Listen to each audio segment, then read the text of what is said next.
नमस्कार, मैं हूं दिव्या। डेली यूपी में आपका स्वागत है। आज है 10 सितंबर, दिन रविवार। खबरों की ओर बढ़ने से पहले एक नजर सुर्खियों पर। राष्ट्रीय अध्यापक शिक्षा परिषद की खारिज अधिसूचना पर फिर से शुरू हुई कानूनी लड़ाई। वाराणसी से अटल आवासीय विद्यालय समेत करोड़ों की सौगात देंगे पीएम मोदी। इस वर्ष उत्तर प्रदेश को 2600 किलोमीटर लंबाई के नए एनएच मिलने की उम्मीद। आगरा के एसएन मेडिकल कॉलेज में शुरू हुई ओपीडी में निःशुल्क होगा जांच और इलाज। चलिए अब बढ़ते हैं उत्तर प्रदेश के अब तक की 25 बड़ी खबरों को विस्तार से। इंडियन कोस्ट गार्ड में नाविक और यांत्रिक पदों पर निकली भर्ती। इंडियन कोस्ट गार्ड की तरफ से नाविक और यांत्रिक पदों के लिए भर्ती निकली है। इच्छुक उम्मीदवार इसके आधिकारिक वेबसाइट joinindiancoastguard.gov.in पर जाकर आवेदन कर सकते हैं। आवेदन करने की अंतिम तारीख 22 सितंबर 2023 है। यदि इसके लिए शैक्षणिक योग्यता की बात करें तो उम्मीदवार को पद के अनुसार 10वीं और 12वीं फिजिक्स और मैथ विषय के साथ संबंधित क्षेत्र में डिप्लोमा करना अनिवार्य है। इसके लिए उम्मीदवार की न्यूनतम आयु 18 वर्ष और अधिकतम आयु 22 वर्ष होनी चाहिए। यह भर्ती 350 रिक्त पदों पर निकली है। राष्ट्रीय अध्यापक शिक्षा परिषद की खारिज अधिसूचना पर फिर से कानूनी लड़ाई हुई शुरू। बीते 11 अगस्त को सुप्रीम कोर्ट कक्षा 1 से 5 तक के शिक्षक भर्ती में बीएड डिग्री धारियों को शामिल करने की राष्ट्रीय अध्यापक शिक्षा परिषद की 28 जून 2018 की अधिसूचना खारिज कर दी गई थी। लेकिन एक बार फिर से इसे लेकर कानूनी लड़ाई शुरू हो चुकी है। शिक्षा मित्रों ने सर्वोच्च न्यायालय में 304 पेज की याचिका राष्ट्रीय अध्यापक शिक्षा परिषद के अधिसूचना के आधार पर उत्तर प्रदेश के परिषदीय स्कूल में 69,000 सहायक अध्यापक भर्ती के तहत चयनित बीएड डिग्री धारियों को बाहर करने की मांग को लेकर दायर किया है। यहाँ शिक्षा मित्रों का मानना है कि वह प्राथमिक स्तर की शिक्षक पात्रता परीक्षा यानी टीईटी पास है। वह 69,000 भर्ती के लिए 2019 में आयोजित शिक्षक भर्ती परीक्षा में 40 से 45% अंक या अधिक प्राप्त करने वाले 32,629 अभ्यर्थियों में शामिल थे। लेकिन बीएड डिग्रीधारियों के 69,000 भर्ती में शामिल होने के कारण शिक्षक भर्ती परीक्षा में अभ्यर्थियों की संख्या और कट ऑफ बढ़ने के कारण उनका चयन नहीं हो सका था। लेकिन अब यह अधिसूचना खारिज हो गई थी, तो उसके आधार पर बीएड डिग्रीधारियों का चयन स्वतः अर्थहीन हो गया है। लखनऊ पाटलिपुत्रा समेत कई ट्रेनें 11 और 12 सितंबर तक रहेंगी निरस्त। तीसरी लाइन के कमीशनिंग की वजह से गोरखपुर रेलवे स्टेशन के यार्ड रिमॉडलिंग और गोरखपुर कैंट से कुसुमही स्टेशन के बीच ब्लॉक रहेगा। इस वजह से कई ट्रेनें रद्द तो कई ट्रेनों के मार्ग बदले रहेंगे। 11 और 12 सितंबर तक निरस्त रहने वाली ट्रेनों में Chhapra Mathura junction express, Lucknow Pataliputra express, Gomti Nagar Kamakhya express, Barauni Lucknow express, Lohit express, Garib Rath, Amarnath express, Shaheed express, Saryu Yamuna express आदि शामिल हैं। कई कारणों से दर्ज है भारत के इतिहास में आज की तारीख। आज के ही दिन वर्ष 1887 में भारत के प्रसिद्ध स्वतंत्रता सेनानी व उत्तर प्रदेश के प्रथम मुख्यमंत्री गोविंद वल्लभ पंत का जन्म अल्मोड़ा जिले के खोत नामक स्थान पर हुआ था। आज के ही दिन वर्ष 1966 में भारतीय संसद ने पंजाब और हरियाणा राज्य के गठन को मान्यता प्रदान की। आज के ही दिन राष्ट्रीय स्तर पर आचार्य भिक्षु निर्वाण दिवस मनाते हैं। आज के ही दिन अंतर्राष्ट्रीय स्तर पर विश्व आत्महत्या रोकथाम दिवस मनाते हैं। आज के दिन वर्ष 1972 में भारतीय शासक रंजीत सिंह का जन्म हुआ था। आज के दिन वर्ष 1895 में विश्वनाथ सत्यनारायण का जन्म हुआ था, जो कि एक भारतीय कवि थे। यूपी बोर्ड परीक्षा में इन मानकों के आधार पर ही विद्यालय बनेंगे परीक्षा केंद्र। वैसे ही प्राइवेट विद्यालय परीक्षा केंद्र बन सकेंगे, जो बोर्ड परीक्षा के केंद्र के लिए तय मानकों के हर बिंदु पर खरे उतरेंगे। बोर्ड परीक्षा केंद्र निर्धारण नीति माध्यमिक शिक्षा परिषद के सचिव दिव्यकांत शुक्ला द्वारा जारी की गई है, जहां राजकीय और एडेड विद्यालयों को परीक्षा केंद्र के लिए पहले प्राथमिकता दी जाएगी, फिर वित्तविहीन विद्यालयों को आखिर में केंद्र बनाया जाएगा। साथ ही साथ जिन वित्तविहीन विद्यालयों में पिछले साल रजिस्ट्रेशन कराने वाले 30% से ज्यादा परीक्षार्थी गैर हाजिर रहे हैं, उन्हें केंद्र नहीं बनाए जाएंगे। इसके अलावा वैसे विद्यालयों को भी परीक्षा केंद्र नहीं बनाया जाएगा जो न्यूनतम 80 पंजीकृत परीक्षार्थी से कम परीक्षार्थी वाले प्राइवेट विद्यालय होंगे। वाराणसी से अटल आवासीय विद्यालयों समेत करोड़ों की सौगात देंगे पीएम मोदी। अपने संसदीय क्षेत्र वाराणसी में प्रधानमंत्री नरेंद्र मोदी का दौरा एक बार फिर से प्रस्तावित होने की संभावना है। यहां आने के बाद पीएम मोदी वाराणसी से अटल आवासीय विद्यालयों का शुभारंभ करने के साथ ही करोड़ों की सौगात भी देंगे। इन विद्यालयों के निर्माण की तैयारी मंडल स्तर से हो रही है, जहां पीएम मोदी 23 सितंबर को इसका उद्घाटन करेंगे। लेकिन इस बात की अटकलें भी लगाई जा रही कि इन कार्यक्रमों का उद्घाटन पीएम मोदी वर्चुअली भी कर सकते हैं।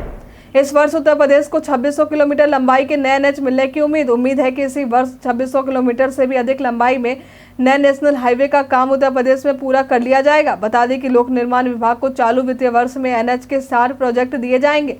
इन 60 प्रोजेक्ट्स में से 24 का काम शुरू किया जा चुका है, जिनमें राम जानकी मार्ग, राम वन गमन मार्ग, अयोध्या 84 कोसी परिक्रमा। इसके अलावा कई शहरों में बाईपास जैसे अहम प्रोजेक्ट मौजूद है। वहीं परवेज अहमद खान जो कि लोक निर्माण विभाग के मुख्य अभियंता हैं, उनके मुताबिक 2023-24 में नेशनल हाईवे के जो 60 कार्य किए जाने हैं, उनमें से 24 प्रोजेक्टरों पर काम शुरू किया जा चुका है। 13 प्रोजेक्टों का एग्रीमेंट हस्ताक्षरित हो गया है। 15 प्रोजेक्ट टेंडर प्रक्रिया में है। 8 प्रोजेक्ट के लिए निविदा आमंत्रित किए गए हैं। वही निर्माण हो रहे इस एनएच में मिर्जापुर, जौनपुर, मछली शहर, वाराणसी, बलरामपुर, रायबरेली, मरियाहू, अमेठी, प्रतापगढ़, बाईपास, लखनऊ आदि शहर जुड़ने की उम्मीद है। उत्तर प्रदेश पर्यटन में आज हम बात करेंगे दुग्धेश्वर नाथ मंदिर के बारे में। यह मंदिर उत्तर प्रदेश के देवरिया जिले में स्थित एक प्रसिद्ध मंदिर है जो कि भगवान शिव को समर्पित है। यह मंदिर आपको देवरिया से लगभग 22 किलोमीटर की दूरी पर स्थित रुद्रपुर में है। लोग इस मंदिर को छोटा काशी नाथ शिव के नाम से भी जानते हैं। यह मंदिर काफी प्राचीन मानी जाती है। यहाँ अक्सर सावन के महीने में कांवरियों की भीड़ देखने को मिलती है। आपको यहाँ तालाब भी देखने को मिलेंगे जहाँ से सुंदर नज़ारे देखने को मिलते हैं। धार्मिक पर्यटन के लिहाज से यह स्थल सबसे बेहतर है। ज्ञानवापी मामले में मुस्लिम पक्ष को लगा झटका। मुस्लिम पक्ष को वाराणसी में काशी विश्वनाथ मंदिर से सटे ज्ञानवापी मस्जिद के एएसआई सर्वे को लेकर झटका लगा है। दरअसल वजू खाने को छोड़कर ज्ञानवापी के संपूर्ण परिसर के एएसआई सर्वे के लिए 4 हफ्ते का और समय जिला जज डॉक्टर अजय कृष्ण विश्वेश की अदालत द्वारा दिया जा चुका है। जब 4 सितंबर को एएसआई ने अदालत में प्रार्थना पत्र देकर 8 हफ्ते का समय मांगा था तो मुस्लिम पक्ष के अंजुमन इंतजामिया मस्जिद कमेटी द्वारा इसका विरोध किया गया था। हालांकि अब अदालत ने दोनों पक्षों को सुना। पक्ष सुनने के बाद 4 हफ्ते का समय देते हुए 6 अक्टूबर को सर्वे रिपोर्ट की मांग की गई। घोसी सीट पर जीत के बाद शिवपाल यादव ने अखिलेश जिंदाबाद के लगाए नारे। सपा की घोसी विधानसभा सीट पर जीत से पार्टी में काफी खुशी का माहौल देखने को मिल रहा। सपा प्रमुख अखिलेश यादव और शिवपाल यादव समेत कई लोगों ने जीत की बधाई दी है। साथ ही चाचा शिवपाल यादव ने एक्स यानी पूर्व ट्विटर पर समाजवादी पार्टी जिंदाबाद के साथ अखिलेश यादव जिंदाबाद बोला कि कैप्शन लिखते हुए एक तस्वीर शेयर की जहां दोनों हंसते हुए दिख रहे हैं। जब अखिलेश यादव को मुलायम सिंह यादव ने 1 दशक पहले पार्टी की कमान सौंपी थी तो यह चाचा शिवपाल यादव को पसंद नहीं आया था, जिस वजह से चाचा भतीजे के बीच रार देखी गई, जिसका खामियाजा दोनों को भुगतना पड़ा। हालांकि मुलायम सिंह यादव की मृत्यु के बाद चाचा भतीजे में नजदीकी देखने को मिली। काम की बात में जानेंगे रेलवे यात्रियों के लिए पेटीएम की इस नई सुविधा के बारे में। पेटीएम का भारत के डिजिटल पेमेंट में अहम योगदान है। भारत में एक बड़ी संख्या में लोग इसका इस्तेमाल करते हैं। इन्हीं चीजों को ध्यान में रख पेटीएम भी अपने यूजर्स के लिए कई तरह की सुविधा लेकर आता है। अब कंपनी रेलवे से यात्रा करने वाले यात्रियों के लिए एक नई सुविधा लेकर आया है, जिसके तहत आप आसानी से अपने ट्रेन के लोकेशन को ट्रैक कर सकेंगे। ट्रेन का लोकेशन ट्रैक करने के साथ ही यह भी पता चल जाएगा कि ट्रेन किस प्लेटफॉर्म पर आकर रुकी है। इसके अलावा अब पेटीएम पर रेलवे यात्री खाना भी ऑर्डर करने से लेकर और भी अन्य रेलवे से संबंधित जानकारी पेटीएम पर ले सकेंगे। दुग्ध उत्पादकों को उचित मूल्य दिलाने के लिए यूपी सरकार बना रही है योजना। दुग्ध उत्पादकों को दूध का उचित मूल्य दिलाने के लिए यूपी सरकार ने गांव में नई दुग्ध सहकारी समितियों का गठन किया है। इस समिति के तहत 1000 करोड़ रुपए से नंद बाबा दुग्ध मिशन को लॉन्च किया गया, जिसे धरातल पर उतारने के लिए भी तैयारी शुरू की जा चुकी है। नंदिनी कृषक समृद्धि योजना, मुख्यमंत्री स्वदेशी गौ संवर्धन योजना, मुख्यमंत्री प्रगतिशील पशुपालक प्रोत्साहन योजना और प्रारंभिक दुग्ध सहकारी समिति का गठन राज्य सरकार की तरफ से नंद बाबा दुग्ध मिशन के तहत किया गया। ज्यादा से ज्यादा वैसे गोवंश की इकाइयां स्थापित की जाएंगी जो पशुपालन के क्षेत्र में उन्नत नस्ल के होंगे, जहां गिर, साहिवाल, थारपारकर एवं गंगातिरी प्रजाति की 25 दुधारू गायों की 35 इकाइयों पर पहले चरण में पशुपालकों में उद्यमिता विकास के लिए स्थापित की जाएंगी, जहां 50% तक का अनुदान अधिकतम 31.25 लाख तक दिए जाने का प्रावधान लाभार्थियों को दिया गया है। उत्तर प्रदेश में बिजली के संकट में अब 92 लाख उपभोक्ताओं को मिलेगी राहत। पूर्वांचल पर खास फोकस करते हुए उत्तर प्रदेश के पावर कॉर्पोरेशन ऊर्जा क्षेत्र में बड़ा परिवर्तन होने जा रहा है। दरअसल बिजली के बुनियादी ढांचे की मजबूती पर 6300 करोड़ रुपए 6 जोन के 21 जिलों में खर्च किए जाएंगे। अभी इसकी क्षमता 15,230 मेगावाट है, लेकिन अब इसे बढ़ाकर 20,000 मेगावाट किया जाएगा। साथ ही 32,000 डिस्ट्रीब्यूशन और 252 नए ट्रांसफार्मर लगाए जाएंगे। इसके अलावा 80% डिस्ट्रीब्यूटर ट्रांसफार्मर वाराणसी जनपद में बदले जाएंगे। इस प्रोजेक्ट को 36 महीने में पूरा करने का अनुमान लगाया गया है। इस प्रोजेक्ट के पूरा होने से बिजली संकट से 92 लाख उपभोक्ताओं को राहत मिल सकेगी। बेहतर खिलाड़ी होने के बाद भी संजू सैमसन को वर्ल्ड कप 2023 में नहीं मिली जगह। संजू सैमसन को वर्ल्ड कप 2023 की टीम में शामिल नहीं किया गया है। सूर्य कुमार यादव और ईशान किशन को इनकी जगह अधिक तरजीह दी गई है। कभी टॉप ऑर्डर में बल्लेबाजी करने वाले संजू सैमसन को 6 और 7 तक बल्लेबाजी करनी पड़ी। सूर्या की वनडे में बेहतर फॉर्म देखने को नहीं मिले। आंकड़ों पर नजर दौड़ाएं तो साफ साफ यह देखने को मिल जाएगा कि सूर्या से बेहतर विकल्प के रूप में संजू सैमसन है। बावजूद उन्हें टीम में जगह नहीं दिया गया। हालांकि T20 क्रिकेट में सूर्य कुमार यादव का कोई जवाब नहीं, लेकिन वनडे फॉर्मेट में उन्हें एक-एक रन के लिए तरसते देखा गया था। उत्तर प्रदेश के मौसम का मिजाज। चलिए अब जानते हैं उत्तर प्रदेश के मौसम के मिजाज के बारे में। मौसम विभाग के अनुसार पश्चिमी उत्तर प्रदेश में कुछ स्थानों पर और पूर्वी उत्तर प्रदेश में लगभग सभी स्थानों पर बारिश या गरज के साथ बौछारें पड़ने की संभावना है। वहीं मौसम विभाग द्वारा चेतावनी देते हुए कहा गया है कि पूरे उत्तर प्रदेश में 1 या 2 स्थानों पर मेघ गर्जन के साथ आकाशीय चमक होने की संभावना है तथा पूर्वी उत्तर प्रदेश में 1 या 2 स्थानों पर भारी बारिश की संभावना है। आगरा के इस परिवार का बेटा श्रीलंका के क्रिकेटर की बायोपिक में निभाएगा भूमिका। आगरा का एक ऐसा परिवार जो 2 वक्त की रोटियों के लिए भी कभी तरसता था, उस परिवार के बच्चे ने फिल्मी दुनिया में अपनी अलग पहचान बना ली है। दरअसल इस परिवार का बेटा मधुर मित्तल अब जल्द ही श्रीलंका के क्रिकेटर मुथैया मुरलीधरन की बायोपिक 800 में मुख्य किरदार के रूप में नजर आने वाला है। मधुर मित्तल सालों पहले आई फिल्म कहीं प्यार ना हो जाए फिल्म में सलमान खान की बहन कश्मीरा शाह के बेटे के रोल में माइकल जैक्सन की नकल करने वाले बच्चे के रोल में भी नजर आए थे। आगरा के खंडारी के रहने वाले मधुर मित्तल के पिता ने बताया कि मधुर 2.5 साल की उम्र में माइकल जैक्सन के डांस की नकल करने लगे थे। बेटे में टैलेंट देखने के बाद 1996-97 में सब कुछ छोड़ पत्नी और 2 बेटे यश व मधुर के साथ दिल्ली चले गए। इनके 25 साल के करियर में पहली बार इन्हें लीड रोल मिला है। उन्होंने बताया कि बेटे के लिए यह सबसे बड़ा दिन है क्योंकि कई रातें हमने रेलवे स्टेशन पर काटी, खाने की भी दिक्कत हुई। आगरा के एसएन मेडिकल कॉलेज में शुरू हुई ओपीडी में निःशुल्क होगा जांच और इलाज। टाइप 1 मधुमेह के इलाज के लिए आगरा के एसएन मेडिकल कॉलेज में ओपीडी शुरू हो चुकी है, जहां 2000 रुपए तक का इंसुलिन मरीजों को मुफ्त में दिया जाएगा। हर शुक्रवार को होने वाले इस ओपीडी में जांच और इलाज की सुविधा भी निःशुल्क रहेगी। डॉक्टर प्रभात अग्रवाल जो कि ओपीडी के प्रभारी हैं, उनके द्वारा बताया गया है टाइप 1 मधुमेह के सर्वाधिक मरीज 18 साल तक के। इनमें बीमारी के आकलन के आधार पर एक दिन में 1 से 3 इंसुलिन की जरूरत पड़ती है। ऐसे में यहाँ मरीजों को ये निःशुल्क उपलब्ध करवाए जाते हैं, जिसकी बाजार में 2000 रुपए तक कीमत है। भारत नेपाल मैत्री के तहत वाराणसी से काठमांडू तक शुरू हुई बस सेवा। 23 सितंबर से भारत नेपाल मैत्री बस सेवा शुरू की जाएगी, जिसके तहत एसी बसें वाराणसी के कैंट रोडवेज स्टेशन से काठमांडू तक बस चलाई जाएंगी। मिली जानकारी के अनुसार ये बसें नेपाल से आएंगी और काशी से यात्रियों को लेकर जाएंगी। वहीं 1 महीने के बाद से यूपी परिवहन निगम की बसें संचालित की जाएंगी। इसके लिए बसों की बुकिंग भी शुरू की जा चुकी है। टिकट करवाने वाले एक यात्री द्वारा बताया गया है कि नेपाल की बस मंगलवार और शनिवार को रात 10 बजे कैंट बस स्टेशन से रवाना होंगी, जबकि नेपाल से सोमवार और गुरुवार को सुबह 9 बजे चलेंगी। प्रति यात्री किराया 1750 रुपए निर्धारित किया गया। 23 सितंबर को ही 50% तक लोगों ने एडवांस बुकिंग करवा ली है। बता दें कि पशुपतिनाथ का दर्शन करने वाले धार्मिक पर्यटक बड़ी संख्या में जाते हैं, साथ ही उधर से बड़ी संख्या में लोग वाराणसी आते हैं। ऐसे में बस के इस सुविधा के बाद धार्मिक पर्यटकों को काफी सुविधा मिलेगी। उत्तर प्रदेश बर्थडे में आज हम जानेंगे सैयद जियाउर रहमान के बारे में। ये पेशे से एक भारतीय औषधि विज्ञानी है। इनका जन्म उत्तर प्रदेश के अलीगढ़ जिले में 10 सितंबर वर्ष 1972 में हुआ था। इन्होंने औषधि विज्ञान के क्षेत्र में कई अहम योगदान दिए।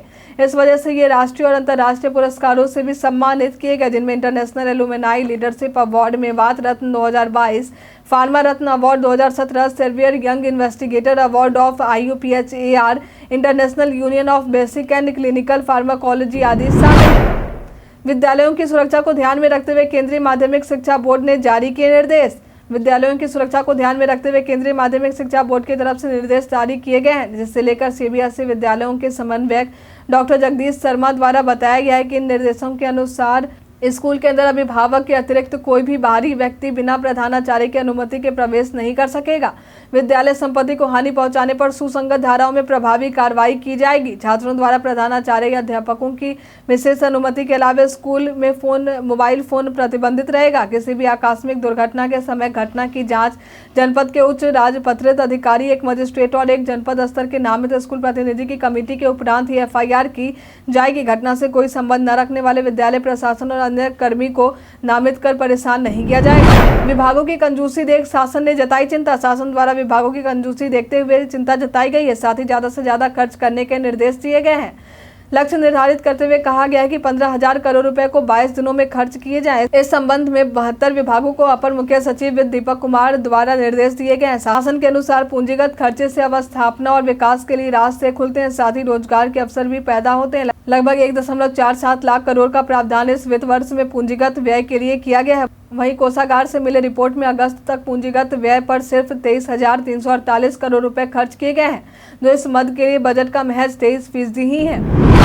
बच्चों में तेजी से फैल रही इस बीमारी से वाराणसी में जारी हुआ अलर्ट। वाराणसी में चूहों से होने वाले लेप्टोस्पाइरोसिस नाम की एक बीमारी ने दस्तक दी है।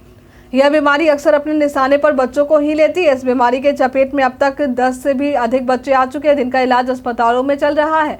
स्वास्थ्य विभाग ने मामले की गंभीरता को देखते हुए अलर्ट जारी किया है। भारतीय बाल अकादमी के अध्यक्ष डॉक्टर आलोक भारद्वाज के अनुसार बुखार अगर 3 या 4 दिन से ज्यादा तक हो जाए तो इसे हल्के में ना लें। सीआरपी की जांच करवाई गई। यदि सीआरपी ज्यादा आए तो समझ लीजिए कि बैक्टीरियल बुखार है। इसके बाद लेप्टोस्पायरोसिस की जांच करवानी होगी। इसके लक्षण डेंगू और वायरल से मिलते हैं। विक्रम बत्रा को सीएम योगी ने दी श्रद्धांजलि। बीते ही दिनों कारगिल युद्ध के दौरान शहीद हुए परमवीर चक्र से सम्मानित कैप्टन विक्रम बत्रा को सीएम योगी ने याद करते हुए उन्हें श्रद्धांजलि दी है। इस दौरान उन्होंने ट्वीट के जरिए कहा है कि परमवीर चक्र से सम्मानित कैप्टन विक्रम बत्रा मां भारती की रक्षा के लिए कारगिल युद्ध में अंतिम सांस तक दुश्मनों से लड़ते रहे। उन्होंने देश की संप्रभुता अखंडता की रक्षा के लिए सर्वोच्च बलिदान दिया, जो आज भी देशभक्ति की एक महान मिसाल है। आज उनकी जयंती पर उन्हें विनम्र श्रद्धांजलि। इस दौरान पीएम मोदी ने भी शहीद हुए विक्रम बत्रा को याद करते हुए कहा कि कैप्टन विक्रम बत्रा अमर रहे। जय हिंद, मां भारती की जय। गोंडा, गोरखपुर और कुशीनगर में अवैध शराब फैक्ट्री हुए नष्ट। त्योहारों पर अवैध शराब की बिक्री पर अंकुश लगाने के निर्देश सीएम योगी द्वारा दिए गए थे, जिसके तहत चलाए गए विशेष प्रवर्तन अभियान के तहत प्रदेश में 44,589 जगहों पर छापा मारा गया है, जहां 1916 लोगों को गिरफ्तार किया गया। वहीं 5,890 अवैध कारोबारियों पर केस दर्ज करने की बात सामने आई है। इसमें से 772 लोगों को जेल भेजा गया है। अवैध शराब बनाने की फैक्ट्री को गोंडा, गोरखपुर और कुशीनगर में ड्रोन की मदद से चिन्हित कर नष्ट किया गया है। वहीं वीना कुमारी, जो कि प्रमुख सचिव है, उन्होंने बताया कि आबकारी मंत्री नितिन अग्रवाल के निर्देश पर 10 सितंबर तक अभियान जारी रहेगा। टेक ज्ञान में आज हम जानेंगे गूगल के जीमेल पर इस नए इमोजी फीचर के बारे में। अक्सर गूगल अपने यूजर के लिए कई तरह के नए फीचर लेकर आता है, ताकि यूजर्स को गूगल से संबंधित चीजें इस्तेमाल करने में आसान होने के साथ ही मजेदार भी लग सके। अब इसी को देखते हुए गूगल अपने जीमेल पर एक मजेदार फीचर लेकर आने वाला है। दरअसल जीमेल से रिप्लाई को मजेदार बनाने के लिए गूगल ने इसके रिप्लाई में इमोजी के विकल्प को भी जोड़ने की योजना बना रही है। हालांकि इसे लेकर अभी किसी भी तरह की जानकारी सामने नहीं आई है कि गूगल जीमेल से इमोजी रिएक्शन को कैसे लागू करेगा। इसके अलावा रिएक्शन किए गए यूजर्स को भी इमोजी का विकल्प दिए जाने की बात सामने आई। आज के लिए फिलहाल इतना ही। अब हम प्रतिदिन आपसे 5 ऐसे जरूरी सवाल पूछेंगे और उसके जवाब बताएंगे, जो कि स्टेट पीसीएस, पुलिस दरोगा समेत एसएससी जैसे अन्य प्रतियोगी परीक्षाओं में काम आएंगे। सवाल इतिहास, यूपी स्पेशल, विज्ञान, करंट अफेयर्स और भूगोल से रहेंगे। तो हमारा पहला सवाल है, हाल ही में भारत की पहली सोलर सिटी का उद्घाटन किस राज्य में किया जाएगा? ऑप्शन ए है उत्तर प्रदेश, ऑप्शन बी है बिहार, ऑप्शन सी है मध्य प्रदेश, ऑप्शन डी है जम्मू कश्मीर। इसका सही उत्तर है मध्य प्रदेश। हाल ही में किस राज्य के कोरापुट के काला जीरा और रायगढ़ा शॉल को जीआई टैग प्राप्त हुआ? ऑप्शन ए है उड़ीसा, ऑप्शन बी है झारखंड, ऑप्शन सी है बिहार, ऑप्शन डी है असम। इसका सही उत्तर है उड़ीसा। हाल ही में किस राज्य सरकार ने मुख्यमंत्री मेधावी छात्र प्रोत्साहन योजना शुरू की है? ऑप्शन ए है उत्तराखंड, ऑप्शन बी है महाराष्ट्र, ऑप्शन सी है उत्तर प्रदेश, ऑप्शन डी है उड़ीसा। इसका सही उत्तर है उड़ीसा। उत्तर प्रदेश के किस जिले में न्यूनतम जनसंख्या घनत्व? ऑप्शन ए है भदोही, ऑप्शन बी है ललितपुर, ऑप्शन सी है वाराणसी, ऑप्शन डी है आजमगढ़। इसका सही उत्तर है ललितपुर। उत्तर प्रदेश राज्य में सिल्क खरी का प्रमुख खनन क्षेत्र कौन सा है? ऑप्शन ए है ललितपुर, ऑप्शन बी है मिर्जापुर, ऑप्शन सी है इलाहाबाद, ऑप्शन डी है हमीरपुर एवं झांसी। इसका सही उत्तर है हमीरपुर एवं झांसी। सवाल जवाब के दौर अब समाप्त होते हैं। आप में से कितने लोगों ने हमारे सवाल का सही जवाब दिया है? कमेंट करके जरूर बताएं। वीडियो के अंत में हम उनका नाम जरूर लेंगे।